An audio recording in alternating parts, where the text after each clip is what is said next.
जय हिंद दोस्तों। आज हम जानेंगे टॉर्ट के मोस्ट इंपॉर्टेंट टॉपिक लायबिलिटी के बारे में। क्योंकि जब भी फर्स्ट ईयर में कोई लॉ स्टूडेंट आता है तो उसे सबसे पहले टॉर्ट के बारे में बताया जाता है और टॉर्ट के अंदर लायबिलिटी बहुत ही इंपॉर्टेंट टॉपिक है क्योंकि हर एग्जाम में पूछा जाता है। तो आज हम लायबिलिटी के बारे में जानेंगे। लायबिलिटी के क्या एसेंशियल्स होते हैं, लायबिलिटी कितने टाइप की होती है, लायबिलिटी से जुड़े केस लॉ देखेंगे, लायबिलिटी से जुड़े हम लीगल मैगजीन्स देखेंगे और लायबिलिटी के लिए डिफेंडेंट के पास क्या डिफेंस अवेलेबल है ये भी जानेंगे। तो चलिए सबसे पहले ये जानते हैं कि लायबिलिटी होती क्या है। In law a broad term including almost every type of duty, obligation, debt, responsibility or hazard arising by way of contract, tort और statute। यानी कि कोई भी ऐसी जिम्मेदारी, कोई भी ऐसी ड्यूटी या कोई भी कर्ज जो आपके ऊपर हो और वो लीगल हो, लीगल चीजों से जुड़ा हुआ हो जैसे कि टॉर्ट, कॉन्ट्रैक्ट या स्टैट्यूट से, तो उसे आपकी लायबिलिटी कहा जाएगा। अब वाइकेरियस लायबिलिटी से जुड़े दो खास मैगजीन्स के बारे में आपको बताता हूं मैं।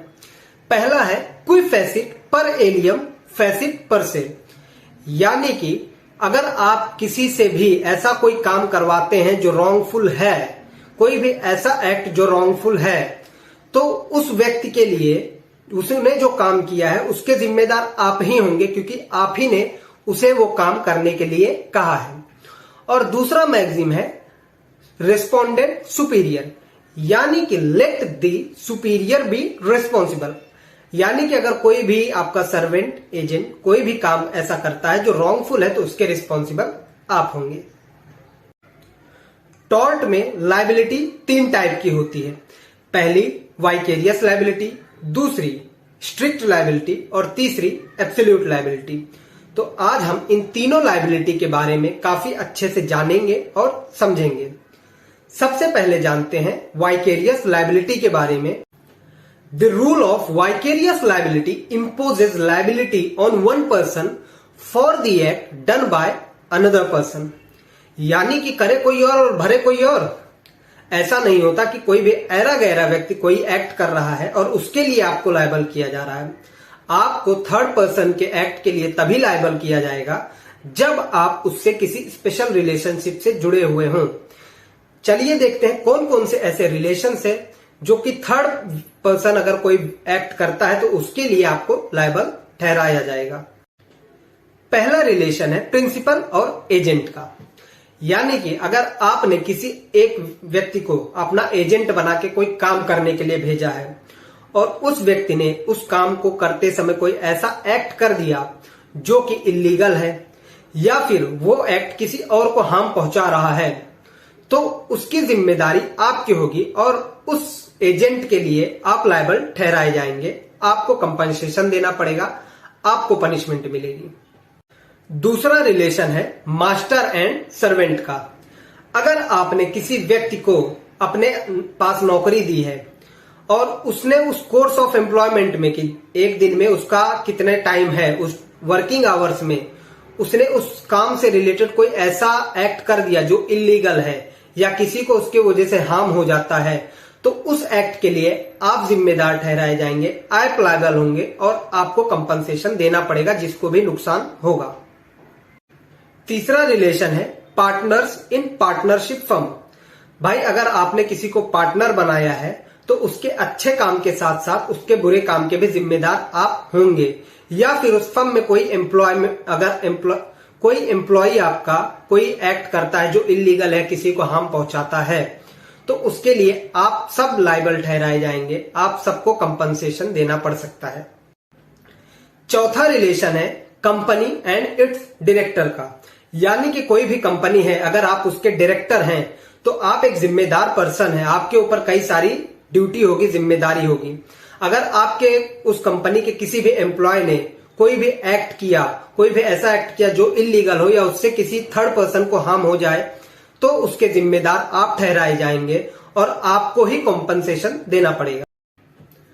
पांचवा रिलेशन है ओनर और इंडिपेंडेंट कॉन्ट्रैक्टर का। तो सबसे पहले ये जान लेते हैं कि सर्वेंट और इंडिपेंडेंट कॉन्ट्रैक्टर में फर्क क्या होता है। देखिए, servant is hired for contract of service and independent contractor is hire for contract for service। दोनों में यही फर्क है कि देखिए, सर्वेंट को आप जो है हायर करते हैं, उसे आप काम बताते हैं और काम करने का तरीका भी बताते हैं कि ये काम ऐसे ऐसे किया जाना चाहिए। और वहीं आप इंडिपेंडेंट कॉन्ट्रैक्टर को जब हायर करते हैं, कोई काम देते हैं, तो आप ये कहते हैं कि ये काम करना है। अब वो कैसे करेगा, वो इंडिपेंडेंट कॉन्ट्रैक्टर की जिम्मेदारी होती है। तो इसमें ये बात है कि सर्वेंट की कोई भी ड्यूटी हो, उसके लिए तो आप लायबल होंगे ही होंगे। लेकिन अगर इंडिपेंडेंट कोई ऐसा एक्ट करता है जो इलीगल है या फिर उससे किसी और को हार्म पहुंचता है, तो उसमें कुछ कंडीशंस देखी जाएंगी, कुछ उसके इसेंशियल्स होंगे, उसके बाद ही आपको लायबल ठहराया जाएगा। जैसे कि अगर आपने कोई ऐसा काम उसको बता दिया जो इलीगल है, कोई ऐसा एक्ट बता दिया जिससे किसी और को हार्म होना ही है, तो आप लायबल होंगे। अगर कोई भी कॉन्ट्रैक्टर है जो इंडिपेंडेंट कॉन्ट्रैक्टर है, वो अगर अपने मर्जी से कोई अलग काम कर देता है, कोई भी अलग तरीके का काम जो थर्ड पर्सन को या किसी अनदर पर्सन को हार्म करता है, तो उसके लिए आप जरूरी नहीं है कि लायबल होंगे। अगर वो काम उसने इंटेंशनली किया होगा उसके बेनिफिट के लिए, तो उसके लिए आप लायबल नहीं होंगे, सिर्फ इंडिपेंडेंट कॉन्ट्रैक्टर लायबल होगा। चलिए मैं एक एग्जांपल की मदद से आपको समझाता हूं। मान लीजिए मेरी एक कार है और मैंने उसके लिए ड्राइवर रखा है, और मेरे ड्राइवर ने कार चलाते टाइम किसी एक्स नाम के व्यक्ति को ठोक दिया, तो उसके लिए मैं लायबल रहूंगा, क्योंकि वो ड्राइवर जो है उस टाइम उस कोर्स ऑफ एम्प्लॉयमेंट में मेरा सर्वेंट है।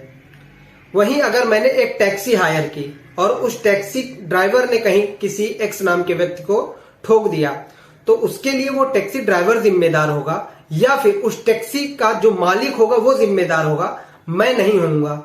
मैंने उसको भाड़े पे टैक्सी तो ली है, लेकिन उसके एम्प्लॉयमेंट के लिए, उसके लायबिलिटी के लिए मैं जिम्मेदार नहीं होऊंगा। तो चलिए अब जानते हैं वाइकेरियस लायबिलिटी के इसेंशियल्स के बारे में।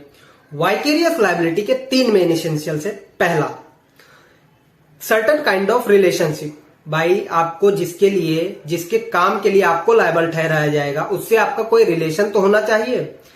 जैसे कि master servant, principal agent, partner हो, कंपनी के डायरेक्टर होने चाहिए, जिसमें कोई एम्प्लॉय अगर कोई रॉन्ग एक्ट करता है तो आप लायबल ठहराए जाएंगे। ऐसे ही नहीं कि किसी भी अनजान व्यक्ति के, अरे गहरे व्यक्ति के एक्ट के लिए आपको लायबल ठहराया जाएगा। सेकेंड इसेंशियल है कोर्स ऑफ एम्प्लॉयमेंट, यानी कि उसके ड्यूटी आवर्स में आपका जो भी सर्वेंट है, आपने जिसको हायर किया है, अगर उसने उसके एम्प्लॉयमेंट के टाइम पे कोई ऐसा एक्ट किया जो किसी और को हार्म करता हो या इलीगल एक्ट करता हो, तो आप उसके लिए लायबल होंगे। एग्जाम्पल देखते हैं। आपने एक ड्राइवर हायर किया, एक ड्राइवर को काम पे रखा कि सुबह 7 से शाम को 7 बजे तक वो आपके लिए ड्राइविंग करेगा। अब आपको ऑफिस ले जाते टाइम उसने एक्स नाम के व्यक्ति को ठोक दिया, तो उसके लिए उस ड्राइवर के जो भी मिस्टेक से एक्सीडेंट हुआ होगा, लेकिन जिम्मेदार आप ठहराए जाएंगे, आप लायबल होंगे, आपको कंपनसेशन देना होगा, क्योंकि वो कोर्स ऑफ एम्प्लॉयमेंट में एक्सीडेंट हुआ है, जिसके लिए आप लायबल होंगे। तीसरा इसेंशियल है wrongful act is related to your employment only, यानी कि कोई भी ऐसा एक्ट जब होता है और वो आपसे, आपके एम्प्लॉयमेंट से, यानी कि जिसको आपने काम पे रखा है, वो आदमी आप ही का काम कर रहा है, उस टाइम अगर कोई एक्ट होता है तो ही आप लायबल होंगे। एग्जाम्पल देखते हैं। आपने एक सर्वेंट रखा अपने पास, जो कि जिसको आपने अपना कुत्ता घुमाने का काम दिया, डॉग घुमाने का काम दिया। अब वो सुबह सुबह आपका डॉग घुमाने जा रहा है, उसको टहलाने निकला, और फिर आपके डॉग ने अगर किसी को काट लिया, तो उसके जिम्मेदार आप होंगे, वो सर्वेंट नहीं होगा, क्योंकि वो सर्वेंट आपका दिया काम कर रहा है, आपके डॉग को घुमा रहा है, तो उसके लिए आपको ही कंपनसेशन देना पड़ेगा। यहां हमारे वाइकेरियस लायबिलिटी का कॉन्सेप्ट खत्म होता है, और अब हम देखेंगे स्ट्रिक्ट लायबिलिटी के बारे में। स्ट्रिक्ट लायबिलिटी का डेफिनेशन क्या है, चलिए सबसे पहले ये देखते हैं। It is a kind of liability under which a person is legally responsible for the consequences flowing from an activity even in the absence of fault or criminal intent on the part of the defendant. Strict liability, also called no fault liability. देखिए, यहां strict liability में भी defendant का कोई fault नहीं होता है, लेकिन डिफेंडेंट लायबल होता है, और ऐसी कंडीशन में वो लायबल होता है जब उसने कोई डेंजरस चीज अपने प्रॉपर्टी में रखी हो और वो किसी को हार्म करे, या फिर उसने कोई non natural use of land किया होना चाहिए किसी ऐसे पर्पस के लिए जो नॉन नेचुरल हो, या फिर उसकी प्रॉपर्टी से वो डेंजरस थिंग स्केप होनी चाहिए जिसके वजह से किसी और को हार्म हो रहा हो, तभी डिफेंडेंट लायबल होगा। अब देखते हैं कि डिफेंस स्ट्रिक्ट लायबिलिटी के लिए ऐसे कौन से 3 मेन इसेंशियल्स हैं जिसके लिए डिफेंडेंट लायबल हो सकता है। सबसे पहला इसेंशियल है स्ट्रिक्ट लायबिलिटी का डेंजरस थिंग्स। अगर आपके पास कोई ऐसा थिंग या एनिमल कुछ भी रखा है जो डेंजरस है और उसकी वजह से किसी को हार्म हो जाता है, तो उसके लायबल आप होंगे, आपको कंपनसेशन देना पड़ेगा, चाहे उसमें आपकी मिस्टेक ना हो, चाहे उसके हार्म के लिए डिफेंडेंट प्लेंटिफ के हार्म के लिए आप रिस्पॉन्सिबल ना हो, फिर भी आपको कंपनसेशन देना पड़ेगा। एक एग्जांपल देखते हैं इसका। मान लीजिए आपने एक लॉयन पाल लिया, ठीक है, एक शेर आपने पाल लिया, और आपके घर पे कोई व्यक्ति आता है, कोई भी इंसान आपके घर आता है, और वो लॉयन आपके ड्यू केयर करने के बाद भी अगर उस इंसान को जाके किसी तरह से हार्म पहुंचा दे, उसको मार दे, नुकसान पहुंचा दे, तो उसके लिए आप लायबल होंगे, आपको कंपनसेशन देना पड़ सकता है, या फिर आप फंस सकते हैं उस मामले में। सेकेंड इसेंशियल स्ट्रिक्ट लायबिलिटी का है एस्केप ऑफ अ थिंग्स और एनिमल। सिंपल है, अगर आपने कोई डेंजरस थिंग रखी है, ठीक है, चाहे कोई एनिमल हो या कोई भी थिंग हो, अगर वो आपके प्रॉपर्टी से एस्केप होके यानी निकल के बाहर जाके किसी को हार्म पहुंचाती है, तो उसके लिए भी आप ही लायबल होंगे, चाहे आपने ड्यू केयर रखी हो या फिर कितना भी सावधानी आपने बरता हो। अगर वो किसी को नुकसान पहुंचाता है तो उसके रिस्पॉन्सिबल आप हैं। एक एग्जांपल देखते हैं। आपके घर में एक जहरीला पेड़ है और वो पेड़ की एक टहनी, एक ब्रांच किसी पड़ोसी के घर में चली जा रही है, और पड़ोसी के घर में एक बकरी है।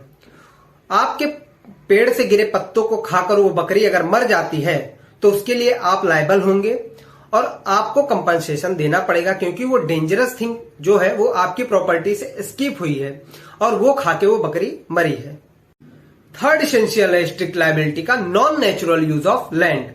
यानी कि अगर आप अपने लैंड पे कोई भी ऐसा नॉन नेचुरल यूज करते हैं, यानी कि कोई ऐसा काम वहां पे करते हैं जो नेचुरल नहीं है, जैसे कि आप अपने जमीन पे कोई लेक बना दे रहे हैं या पॉन्ड बना दे रहे हैं, जो कि बाद में आगे चलकर किसी और की प्रॉपर्टी को नुकसान पहुंचा सकती है, फ्लड या ओवर वाटर फ्लोइंग की वजह से किसी प्रॉपर्टी को नुकसान पहुंचा देती है, तो उसके लिए आप लायबल होंगे, आपको कंपनसेशन देना पड़ेगा। इसीलिए non natural use of land की वजह से आप लायबल होंगे। स्ट्रिक्ट लायबिलिटी में डिफेंडेंट के पास 5 मेन डिफेंस होते हैं जिससे वो खुद को कंपनसेशन देने से बचा सकता है और खुद को लायबल होने से बचा सकता है। तो चलिए एक एक कर देखते हैं क्या है उसके पांचों के पांचों डिफेंस। सबसे पहला डिफेंस है विश मेजर, यानी कि act of God.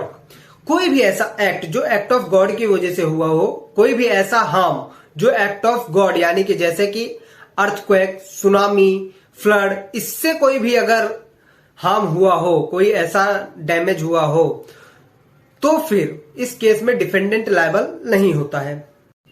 Second defence है वॉलेंटी नॉन फिट इंजूरिया। कोई भी ऐसा एक्ट जिसमें प्लेंटिफ का कंसेंट हो या फिर प्लेंटिफ खुद उस एक्ट में शामिल हो, तो फिर उस एक्ट के लिए जो भी हार्म होगा प्लेंटिफ को, उसके लिए डिफेंडेंट लायबल नहीं होगा और डिफेंडेंट को कंपनसेशन नहीं देना पड़ेगा, क्योंकि प्लेंटिफ की खुद की मर्जी की वजह से वो काम हुआ है या फिर उसके शामिल होने की वजह से ही वो हार्म हुआ है।